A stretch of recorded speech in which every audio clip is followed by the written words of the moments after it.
kung makaget gali ka ni guys, that means makaget gali ka gold side, that means dili nimo i-clean imong room. And then kung makaget ka ning big o kani o makakaget og gold, that means makuan ka ani. Wait! Kung apilon ni, dapat i-clean nimo imong i-clean nimo ang wall, i-clean nimo ang bed dito sa imong mamas, i-clean nimo ang imong kuan katong isa. Sige, let's go. Si Sam sa first kan katong limpyo. I pray kay P. Ako ka, Say. Lawa kay gold, dapat i-clean nimo ang Say, tawag ka sa imong- si mama, Say. Wait lang mama. Dapat i-clean nimo. Karon. Lagi na. I-clean nimo ugma. Lagi. Apil pud ang bed si mong mama.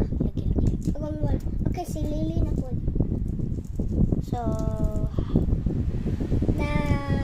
Nako kasi apil pud ang bed. wala siya kaget to gold, guys. Hey, gold na ni. So apil na pud ni. So di siya mo clean siyang desk. Hayag Di ba gold. man sa kwan lang. Pero sige naman jud ko clean sa akong desk, guys. Naputom eh.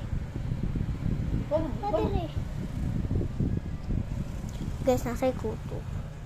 Sige tayo ito ano guys. Na. Let's go guys ha. Get return go.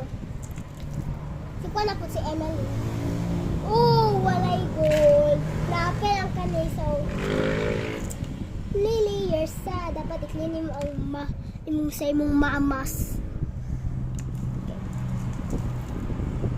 Nakaget ang big. Dapat i-clean nimong wall, imong desk.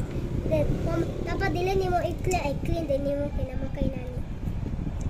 For Bisaya na ni, for Filipino. Dili pwede English siya.